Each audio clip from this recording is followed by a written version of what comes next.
দর্শক, খবরের কাগজের পক্ষ থেকে এই মুহূর্তে আমি এসআই সুমন আছি আপনাদের সামনে। আমরা জানাচ্ছি রাজশাহী বিশ্ববিদ্যালয়ের কোটা আন্দোলনের সর্বশেষ পরিস্থিতি নিয়ে। গতকাল কুমিল্লা বিশ্ববিদ্যালয়ে শিক্ষার্থীদের উপর, কোটা আন্দোলনকারীদের উপর পুলিশ ও ছাত্রলীগের আতর্কিত হামলা হবার পর থেকেই রাজশাহী বিশ্ববিদ্যালয়ের আন্দোলন আরও জোরদার হয়ে উঠেছে। রাজশাহী বিশ্ববিদ্যালয়ে বিকেল 4টায় বিভিন্ন হল থেকে হলের শিক্ষার্থীরা দলে দলে মিছিল নিয়ে যোগদান করেছেন রাজশাহী বিশ্ববিদ্যালয়ের কেন্দ্রীয় গ্রন্থাগারের সামনে। কেন্দ্রীয় গ্রন্থাগারের সামনে সবাই একত্রিত হয়ে মিছিলটি নিয়ে বর্তমানে বিশ্ববিদ্যালয়ের স্টেশন বাজারে অবস্থান করছে।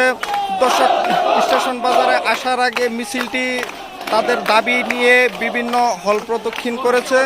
বর্তমানে স্টেশন বাজারে আছে মিছিলটি। তারা বিভিন্ন স্লোগান দিচ্ছে, মেধা নয় কোটা, কোটা নয় মেধা, এভাবে বিভিন্ন রকমের স্লোগান দিচ্ছে। তারা স্লোগানে মুখরিত করছে ক্যাম্পাস। কমপক্ষে 3 সহস্রাধিক শিক্ষার্থী এসেছে আজকের এই আন্দোলনে। তারা বিভিন্ন ধরনের স্লোগানে মুখরিত করছে রাজশাহী বিশ্ববিদ্যালয় ক্যাম্পাস।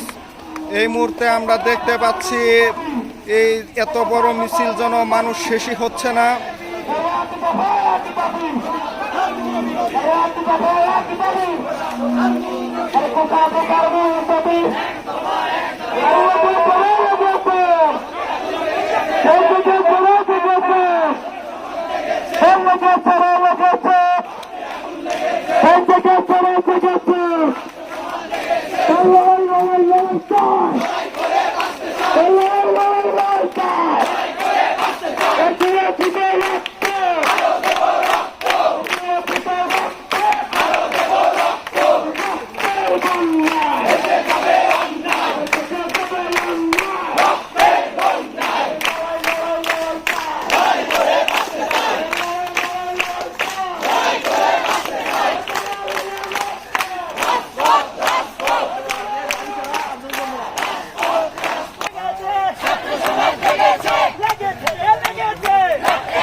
এলো খবরের কাগজ, নিখাদ, নির্ভীক, নিরপেক্ষ।